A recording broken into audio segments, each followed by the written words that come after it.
सैयदना मौलाना मोहम्मद मअदनिल जूद वल करम व आलिहि व बारिक वसल्लम सलातु व सलामन। जरा जोर से दुरूद शरीफ पढ़िए ना, खूब चिल्ला के बोलिए, जोर से बोलिए, ताकि वो जो जेल में बंद है गुरु और चेला उसका सीना फट जाए आपके दुरूद को सुनने के बाद। जरा जोर से बोलिए ला इलाहा इल्लल्लाह, हाथ उठा के बोलिए ला इलाहा इल्लल्लाह, और जोर से बोलिए सुभान अल्लाह, जोर से बोलिए अस्सलातु वस्सलामु अलैका या रसूल अल्लाह। खूब पढ़िए, इतना पढ़िए कि सीना उसका फट जाए और इतना पढ़िए कि आपका सीना रोशन हो जाए।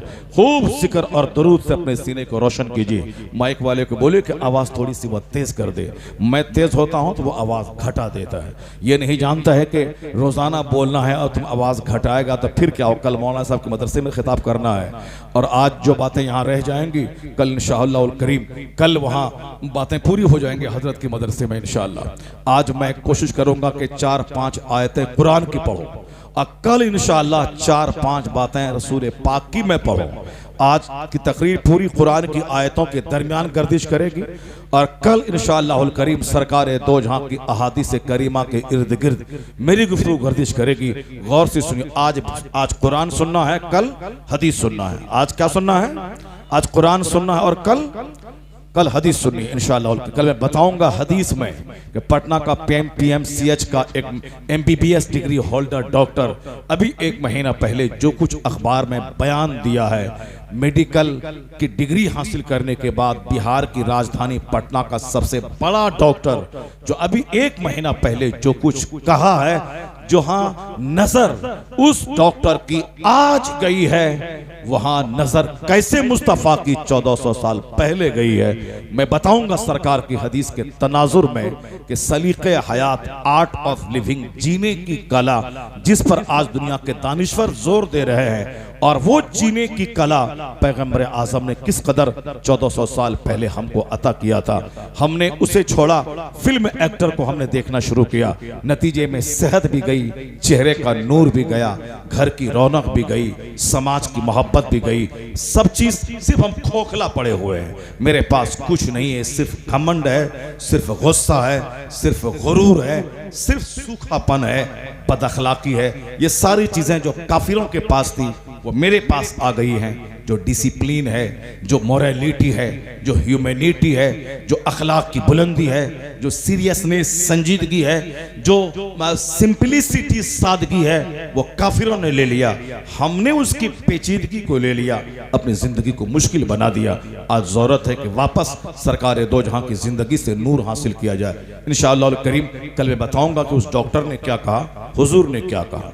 कल मैं बताऊंगा कि फ्रांस के बहुत बड़े तहकीकाती इदारे का एक बहुत बड़ा साइंटिस्ट हुजूर की किस हदीस से उन्होंने 1 दर्जन से ज्यादा साइंटिफिक मेडिकल पॉइंट्स हासिल किए हैं। इस दौरे जदीद के तनाजुर में हुजूर की उस हदीस पाक की रोशनी में हम उसको समझने की कोशिश करेंगे। मगर आज पहले थाईलैंड यूनिवर्सिटी का प्रोफेसर किस आयत को पढ़ सुनकर ईमान लाया और फ्रांस का सबसे बड़ा वैज्ञानिक वो कुरान की किस आयत को पढ़ के ईमान लाया, ये दोनों बातें बाद में। पहले जो बात मैं छेड़ दिया हूं वो मेरी बात मुकम्मल हो जाए। एक बात दरूशी पढ़िए, अल्लाहुम्मा सल्ली अला सय्यदना मौलाना मोहम्मद मअदनिल जूद वल करम व आलिहि व बारिक वसल्लम सलातो व सलामुन अलैका या रसूल अल्लाह। ये इस तरह की महफिलें आदमी को संजीदगी देती है, आदमी के सीने को नर्म करती है, आदमी के दिल में अल्लाह का खौफ डालती है। नेक लोगों की सोहबतों में बैठने से तबीयत में नेकी पैदा होती है और कुरान शरीफ सुनने से आदमी का सीना नर्म और मोम हो जाता है। व इज़ा समिउ मा उनज़िला इला रसूल तरा अयुनहुम तफीदु मिनद्दम। कुरान करीम के अजाइबात में है कि जब लोग अल्लाह के कलाम को सुनते हैं तो उनकी आंखें आंसू बहाने लगती हैं। वह तक़शइर्रु मिन्हु जुलूदुल लज़ीना यख़शौना रब्बहुम, यानी अक्लमंद जिनके रोंगटे खड़े होते हैं जब वो अल्लाह का कलाम सुनता है, उनके रोंगटे खड़े हो जाते हैं। चूंकि आज हम कुरान पढ़ते नहीं, इसलिए एक बुलेट खरीदते हैं तो समझते हैं कि मुझसे बड़ा फिरौन कोई नहीं है। आज हम आलिमों की सोहबत में रहते नहीं है, इसलिए छोटा सा घर बना लेते हैं, सोफा, गद्दा, फ्रिज, एसी, कूलर लगा दिया। अब समझते हैं कि मुझसे बड़ा नमरूद पूरे इलाके में कोई नहीं है। हमने अपने घर में थोड़ी सी सोफा पे बैठ करके चाय की चुस्की और कॉफी पी लिया, बर्गर, चाउमीन, समझते हैं मुझसे अच्छा कोई नहीं खाता है, मुझसे अच्छा घर किसी का नहीं है। हमारे बिहार में आजकल 7-7 लाख के बुलेट पे लोग चल रहे हैं, गाँव देहात में 4-4 लाख के बुलेट पे चल रहे हैं, क्योंकि अब अब अपाची और ग्लैमर पे चलना अच्छा नहीं लगता, क्योंकि उसमें साइलेंसर है, आवाज नहीं होती है। अब लोगों को 4 लाख की बुलेट गाड़ी चाहिए ताकि जब चले फट फट की आवाज से लगे कि जमीन थर थर कांप रही है। यानी अब लोगों को साहब बुलेट चाहिए। अब बुलेट पे चलता लगता है जैसे कि वो हिंदुस्तान को खरीद लिया है, अब वो सारा हिंदुस्तान उसका है। अब वो साहब क्या है कि वो उत्तर प्रदेश का मुख्यमंत्री है वो। यानी बुलेट खरीदना कमाल, सोफा पे चढ़ना कमाल, मकान बनाना कमाल। हम इसी में मस्त हैं। छोटी सी नेमत मिली, इतराने लगे, जबकि इसी हिंदुस्तान में एक आदमी के पास 36 मंजिला मकान, 50 अरब रुपए का मकान मौजूद है, 50-100 करोड़ रुपए का मकान मौजूद है। इसी हिंदुस्तान में एक आदमी ने अपनी बेटी को 500 करोड़ रुपए का बंगला गिफ्ट किया। इसी भारत में 100 करोड़ की कार हिंदुस्तान में दौड़ रही है। नेमतों की कोई हद नहीं है, इसलिए मकान बना के इतराना, छोटी सी टीचर की नौकरी पाने के बाद घमंड गुरूर करना, 1 2 4 10 20 कमरे का घर बना लेना, या दिल्ली में और मुरादाबाद शहर में 2-4 घर बना लेना, उसमें इतराना, ये तो पागलों की कहानी है। मेरे घर की कीमत 50 करोड़ है और सामने 50-100 करोड़ का बंगला मौजूद है। मैं फॉर्चूनर पे चलता हूं 25 लाख की और सामने वाला आदमी 25 करोड़ की कार पे चल रहा है। तो कहां 25 लाख, कहां 25 करोड़? मैं मुकाबला कर पाऊंगा? नहीं कर पाऊंगा। मेरे पास 5 घर है, सामने वाले के पास 25 घर है। हमारे पास 5 फैक्ट्री है, सामने वाले के पास 50 फैक्ट्री है। नहीं होगा मुकाबला, हम कभी नहीं जीत पाएंगे, मुकाबला नहीं कर पाएंगे। इतनी दौलत है कुफार और मुशरिकीन के पास कि आप उनकी दौलतों का मुकाबला कभी नहीं कर पाएंगे। इसलिए मकान का मुकाबला छोड़ दीजिए, गाड़ी का मुकाबला छोड़ दीजिए, कपड़े का मुकाबला छोड़ दीजिए, राडो घड़ी का मुकाबला छोड़ दीजिए। इज्जत इस मकान में क्या ढूंढेंगे आप? आल्टो खरीदेंगे, 10 साल की मेहनत के बाद सामने वाला 25 लाख की कार पे आ जाएगा, आपकी आल्टो साइकिल से बदतर नजर आएगी, मुंह छुपा के भागेंगे। इसलिए मुकाबला नहीं कर पाएंगे।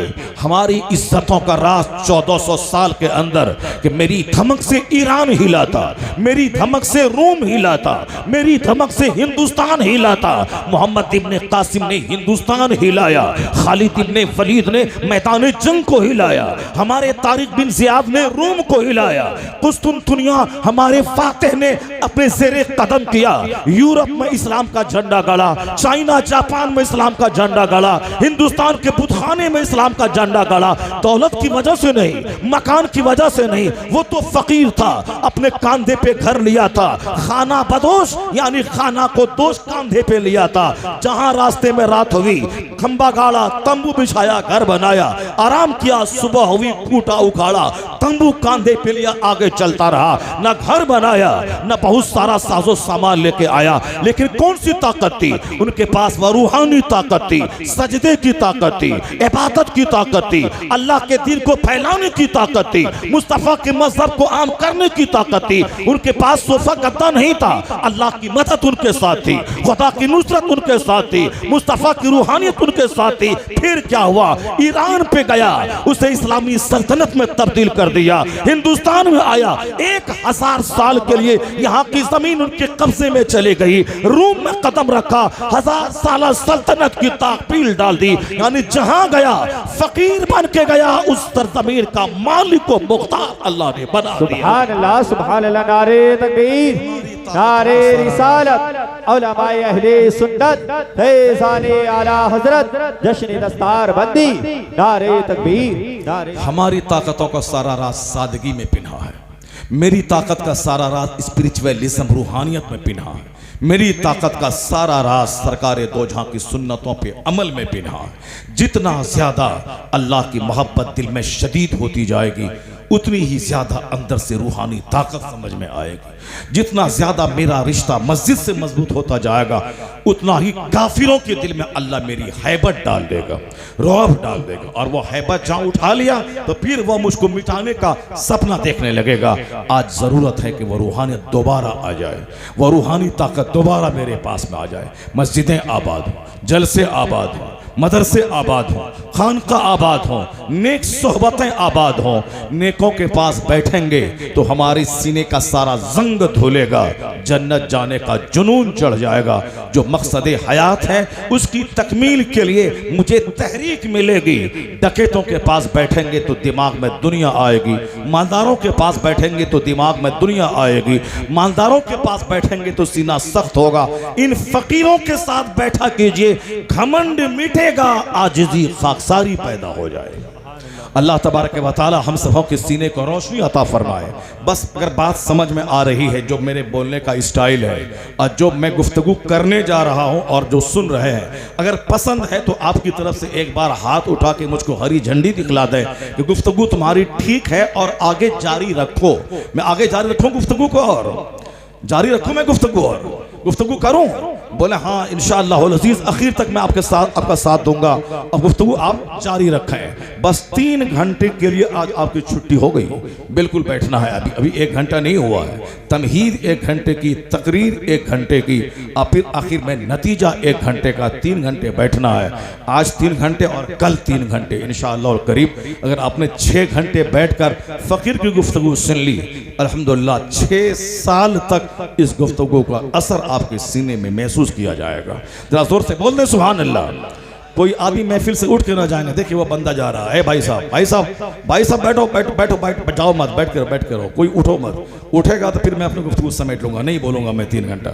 मैं अपना सारा मैटर समेट करके मैं कल मौलाना साहब मदरसे में बोलूंगा, फिर वहाँ से निकल जाऊंगा दूसरी तरफ। क्यों बिला वजह दिमाग खपाने की क्या ज़रूरत है? जब मैं साहब ढूंढ के ला रहा हूँ कुरान शरीफ की आयतों को पढ़ना, आप क्या समझ रहे हो? मैं भी तकरीर किया था एक मस्जिद में 2-4 जुमा, तो कॉलेज का प्रोफेसर था, बोला कि मौलाना है कि हाफिज़ कुरान है? ये हाफिज़ कुरान है क्या? ये मैं हाफिज़ नहीं हूँ, मगर कुरान शरीफ का मुताला करता हूँ और उस मुताले से जो मुझको मिलता है कोशिश करता हूँ कि मैं जो महसूस करता हूँ वही मैं दूसरों तक मुंतकिल करके पहुँचा दूँ, मैं दूसरों तक पहुँचा दूँ।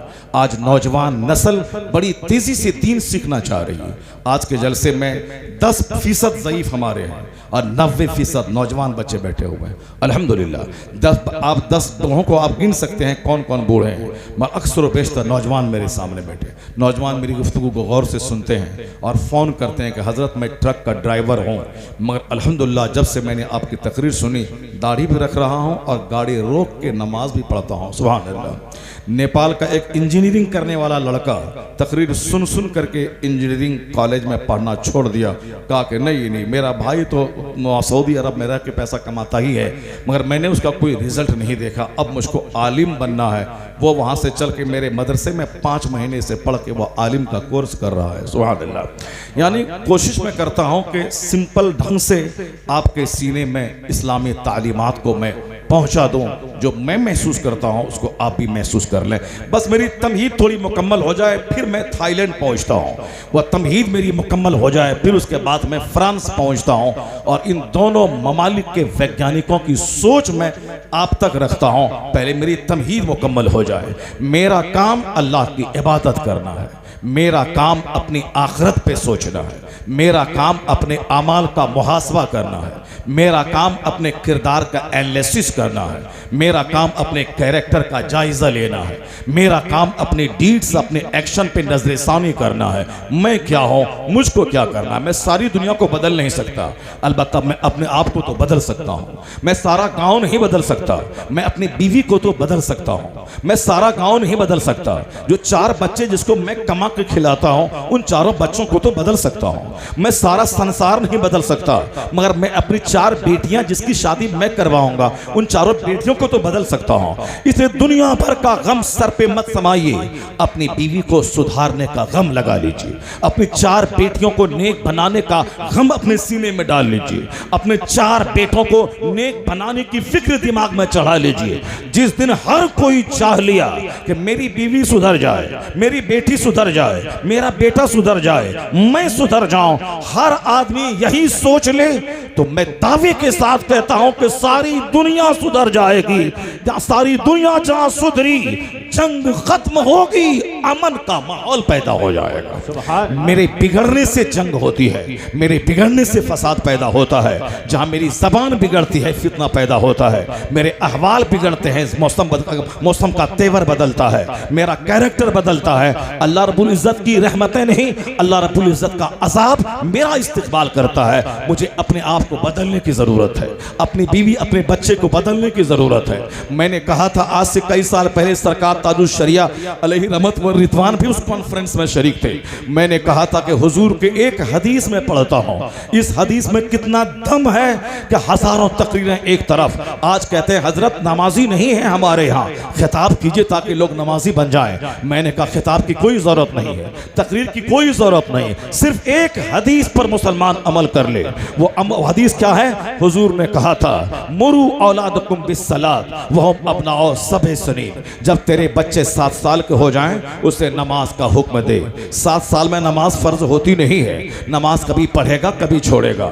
वद्रिबुहुम अलैहा वहुम अबनाओ अश्र सनीन। जब तेरे बच्चे की उम्र 10 साल हो जाए और नमाज ना पढ़े तो मार के नमाजी बना, क्योंकि 10 साल में नमाज फर्ज होती नहीं है। 10 साल में मार के नमाजी बना दे, ताकि 10 साल के बाद जिस दिन नाइट फॉल हो जाए, जिस दिन औरतों को माहवारी खून आ जाए, उस दिन से वो जवान है। तो जवान होने के बाद तो एक नमाज कज़ा करना, एक नमाज छोड़ना जानबूझकर हराम और गुनाह कबीरा है। और जवानी से पहले 10 साल में मार के नमाजी बना दे, ताकि जब बच्चा जवान हो तो उससे पहले ही नमाज का वो आदी हो जाए, ताकि जवान होने के बाद नमाज छोड़ने के ताल्लुक से सोचे भी नहीं। वह जान ले कि जैसे जिंदा रहने के लिए खाना जरूरी है, उसी तरह मुसलमान बने रहने के लिए नमाज पढ़ना जरूरी है। हुजूर के हदीस में क्या कहा गया? जब बच्चा 7 साल का हो तो नमाज का आदेश दे, और जब 10 साल का हो तो मार के नमाजी बना दे। ये मौलाना नहीं करेगा, ये काम पीर नहीं करेगा, ये काम शेख नहीं करेगा, ये काम हुजूर ने हर बाप को करने के लिए कहा है। जब तेरा बेटा 7 साल का हो, जब तेरी बेटी 7 साल का हो, उसे नमाज की फजीलत बता, नमाज में लगा दे। और 10 साल का जब हो जाए और नमाज ना पढ़े तो मार के नमाजी बना दे। और जब नमाजी बन जाए उनका बिस्तर अलग कर दे, ताकि बच्चों को पाकीज़गी का अपने रख रखाव का सलीका आ जाए। लड़कियां 10 साल के बाद उनका बिस्तर अलग हो जाए, लड़का उनका बिस्तर अलग हो जाए। तो हुजूर हकीम है, हकीम की सारी बातें हिकमत से भरी होती है। आज हॉस्टल में एक जगह सोने की वजह से जो बदअखलाकियां पैदा हो रही हैं, इन सारी बदअखलाकियों की जड़ें खत्म हो जाती अगर हुजूर की इस हदीस पर अमल होता कि जब बच्चा 10 साल का हो तो मार के नमाजी बना, और जब नमाजी बन जाए तो बिस्तर अलग कर दे।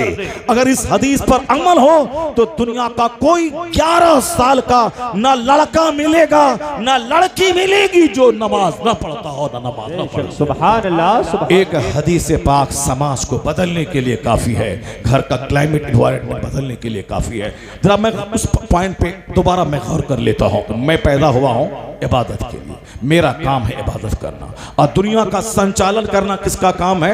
रब का काम है। इज्जत देना रब का काम, सल्तनत देना रब का काम, दुनिया चलाना रब का काम। तो कौन हाकिम बनेगा ये रब को मालूम है, किस वक्त किसको हाकिम बनाया जाएगा वह रब को मालूम है। अल्लाह ने एक वक्त में नमरूद को हाकिम बनाया था, लेकिन नमरूद को जब दौलत, सेहत, मुल्क, सल्तनत की वजह से घमंड पैदा हुआ तो अल्लाह ने जैसे उसको वहाँ का हाकिम बनाया था और पूरी दुनिया का हाकिम बनाया था, तो अल्लाह ने जब देखा इनके दिमाग में कीड़ा काटने लगा, ये लोगों से सजदा करवाने लगा, अब खुदाई का दावा कर दिया, तो अल्लाह ने छूट दिया। और जब पकड़ा तो एक मामूली सा मच्छर उसकी तबाही का जरिया बन गया। यहाँ तक कि जिसके सामने खुदाई का दावा किया था उसके सामने तड़प कर जब जलील होके जब मरा तो सारे लोगों ने देखा कि झूठे खुदा का क्या अंजाम हुआ। तो रब तो सल्तनत देना भी जानता है, और सल्तनत मिलने के बाद जब बंदा इतराने लगे और गुरूर करने लगे तो उसको मामूली मच्छर से तबाह करना भी जानता है। तो कुलिल्लाहुम्मा मालिकल मुल्क तूतिल मुल्क मन तशा व तंज़िउल मुल्क मिम्मन तशा। सारे बादशाहों का बादशाह है वह खुदा, जिसे चाहता है सल्तनत देता है और जिससे चाहता है छीन लेता है। इस दुनिया ने एक सल्तनत को और देखा था, मिस्र एक मुल्क का नाम है, वहां का हाकिम अल्लाह ने फिरौन को बना दिया। वह फिरौन को बना दिया, 400 साल की लंबी उम्र अल्लाह ने दे दी। एक लंबी उम्र 400 साल, 400 साल बहुत लंबी उम्र होती है। सेहत इतनी कि सर में दर्द तक नहीं हुआ। हुकूमत ऐसी के बाताज बादशाह है मिस्र का। अब उन्होंने बाताज बादशाह है मिस्र का, नेमत मिली थी, सल्तनत मिली थी, सेहत मिली थी, मगरूर बन गया। क्योंकि अगर इल्म नहीं होता है बंदे के पास, अगर वह दौलत मिल जाए तो वही दौलत उसको तबाह कर देती है। अगर इल्म ना हो बंदे के पास, अगर वह अहल नहीं है तो इल्म अगर दुनिया का हो जाए वही इल्म बंदे को तबाह कर देता है। अगर बंदा अहल नहीं है तो दीन का इल्म उसको हो जाए, यही इल्म उसके गुरूर का जरिया बन जाता है। इसलिए हुजूर ने जहाँ इल्म की बेपनाह फजीलतें बयान की हैं, वहीं हुजूर ने यह भी कहा है, ना अहल को इल्म खाना ऐसा है जैसे खिंजीर के गले में हीरे और जवाहिरात का हार डाल देना। ववाज़िउल इल्म इंद गैर अहलिही का मुक़ल्लिदिल खनाज़िरिल लुलु व ज़हब, यानी ना अहल को इल्म सिखाना ऐसा है जैसे खिंजीर के गले में सोने और हीरे का हार डाल देना। ना अहल जिससे इल्म दीन की तौहीन हो, ना अहल जिससे इमामत का अपमान हो, ना अहल जिससे मदरसे का तक़द्दुस पामाल हो, ना अहल जो नमाज रोज़े हज व ज़कात के ताल्लुक से सीरियस ना हो, ना अहल जो इल्म को घमंड और गुरूर का जरिया बना ले।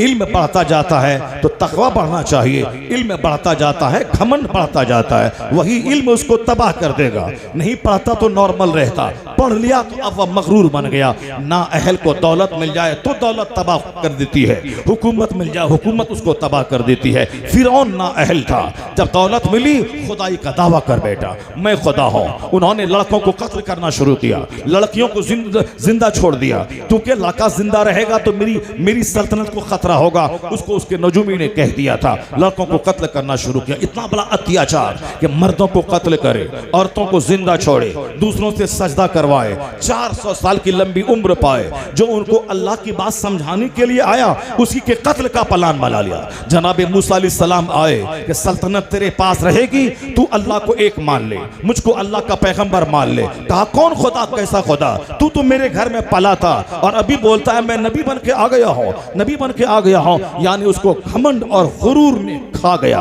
कहा जब तक ये मूसा रहेगा मुझको समझाता रहेगा, चलो इसी समझाने वाले को सामने से हटा दिया जाए। क्योंकि आज भी फिरौनी ज़हन रखने वाले का मजाज यही होता है, कोई समझाने वाला उनको जब बुरा लगता है वह समझाने वाले को साइड करना चाहता है। मस्जिद का इमाम अगर हक बोले उसको साइड कर दिया जाए, मदरसे का मौलाना अगर हक बोले और इलाके का आदमी शराबी पापी ज़नाकार हो और मस्जिद का इमाम ज़िना की मजम्मत करे, शराब की मजम्मत करे, तो मुतवल्ली को अच्छा नहीं लगता, नमाजी को अच्छा नहीं लगता। मैं शराब पीता हूँ ये शराब की बुराई बयान करता है, मैं सूद खाता हूँ ये सूद की मजम्मत करता है, उसका दिल मतलाने लगता है, उसको अच्छा नहीं लगता है और गुरूर बढ़ता है, इमाम को निकाल देता है। न ये रहेगा न हक बोलेगा। यह फिरौनी मजाज है। फिरौन ने सोचा कि जब तक मूसा रहेंगे ये मुझको कहते रहेंगे कि अल्लाह को एक मानो, मुझको नबी मानो, नेक बनो, नमाजी बनो, अच्छा इंसान बनो, इसीलिए इनको सामने से हटा देना चाहिए। फिरौन ने मूसा अलैहिस्सलाम के कत्ल का प्लान बनाया।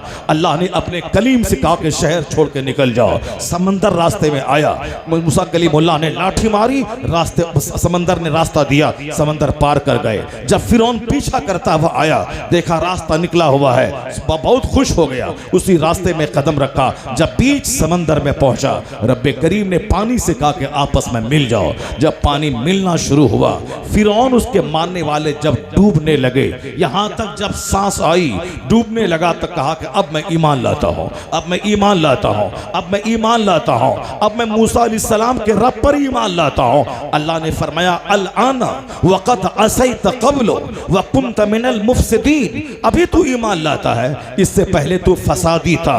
फलयौमा नुनज्जीका बेबदनिका लितकून लिमन खल्फका आया, आज तो मैं तेरी डेड बॉडी बचाऊंगा, तेरी लाश बचाऊंगा, ताकि तेरे बाद जो लोग आए वह जान जाए कि घमंडी का अंजाम क्या होता है। आज 3000 साल के बाद फिरौन की सूखी हुई हड्डी वाली लाश आज तक मौजूद है मिस्र की राजधानी काहिरा के मुर्दा अजायब घर में। दुनिया वाले देखते हैं कि खुदाई का दावा किया था और 400 साल की लंबी उम्र पाया था। जनाब मूसा अलैहिस्सलाम के मारने का प्लान बनाया था, उसका हश्र क्या हुआ? जिन्होंने खुदाई का दावा किया था, खुदाई का दावा किया, अल्लाह ने छूट दी। और जब जुल्म हद से सिवा हो गया, यानी लिमिट से बाहर जब जुल्म होता है, तो फिर अल्लाह के अजाब की लाठी उसको तय तय कर देती है। फिरौन समंदर में डूब गया, अल्लाह ने डुबा के मार दिया और पूरी सल्तनत पे मूसा अलैहिस्सलाम के मानने वाले बनी इसराइल को कब्जा दिला दिया। अब फिरौन की सल्तनत पे बनी इसराइल का कब्जा हो गया। अब फिरौन की लाश सड़ी हुई हड्डी की सूरत में आज तक मुर्दा अजायब घर में पड़ी हुई है। अल्लाह सल्तनत देता है और जब चाहता है छीन लेता है। अबू जहल कुरैश का सरदार था, उसे पैगंबर आजम को मानना था नहीं, घमंड, सरदारी का घमंड, दौलत का घमंड, सरकार दो जहां इस्लाम के कत्ल का प्लान बनाया। अल्लाह ने छूट दी और जब पकड़ा मैदान बद्र में 2 बच्चों के हाथों अबू जहल को दर्दनाक मौत दी। वह 2 बच्चे ने उस अरब के सूरमा का कत्ल कर दिया। कोई बहादुर को कत्ल नहीं किया, 2 बच्चा अबू जहल का खात्मा कर दिया।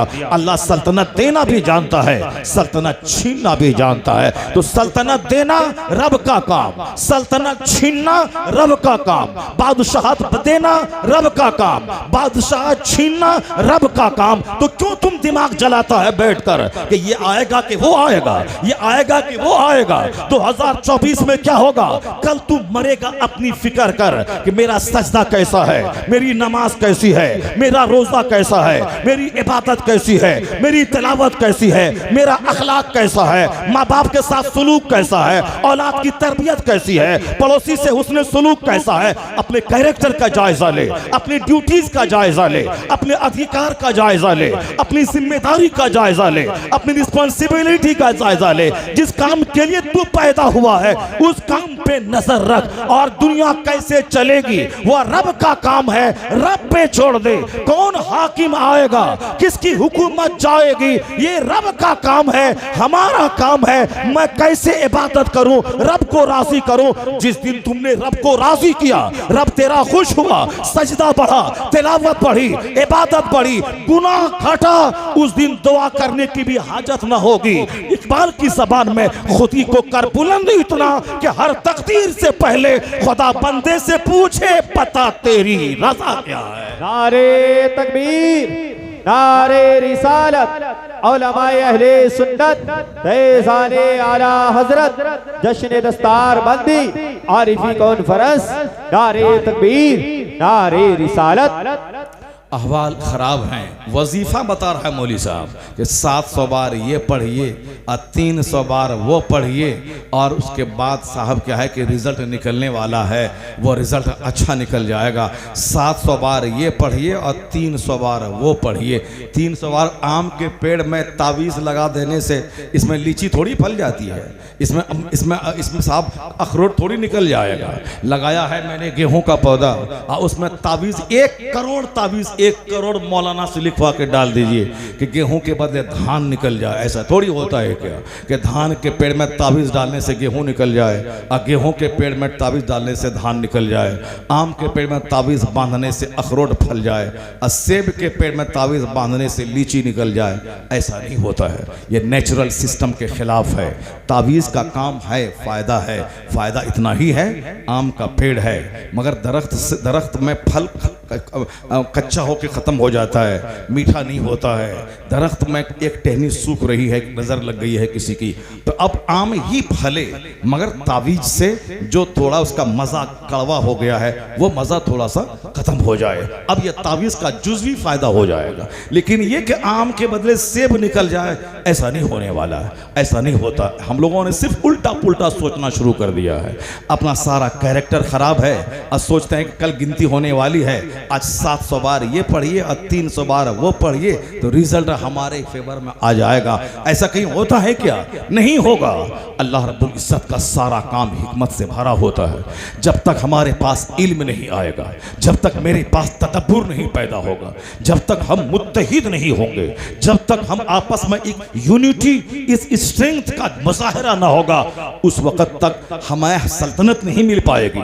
अगर मिल भी गई तो एक नाबीना आदमी के हाथ में तलवार दे दे, वो नाबीना आदमी किसको ज़बह करेगा, किस पर तलवार चलाएगा, कहना मुश्किल है। जाहिल के हाथ में, जिसके पास तदब्बुर ना हो, जिसका दिमाग वाइड ना हो, जिसके पास हुनर ना हो, जिसके जो लड़ाई झगड़ा करने वाला हो, जो अपने भाई से झगड़े, जो पीर के नाम पे झगड़े, जो मस्जिद में झगड़े, जो जलसा में झगड़े, जो कब्रिस्तान में झगड़े, जो भाई के नाम पे झगड़े, जो शेख पठान के नाम पे झगड़े, जो साहब पीर मुरीद के नाम पे झगड़े, जो खानकाहों के नाम पे झगड़े, यानी जिसको झगड़ा ही करना आता है, वह इस्लाम जो झगड़ा मिटाया था, वह इस्लाम जो इत्तेहाद का पैगाम दिया था, उस इस्लाम का मानने वाला टुकड़े टुकड़े गैंग में बट गया। उत्तर प्रदेश का एक गैर मुस्लिम लीडर हमारा नाम क्या रख दिया है? हमारा नाम था उम्मते मुस्लिमा। उम्मते मुस्लिमा, एक उम्मत, एक यूनिटी, एक ऑर्गेनाइजेशन। नारे तकबीर।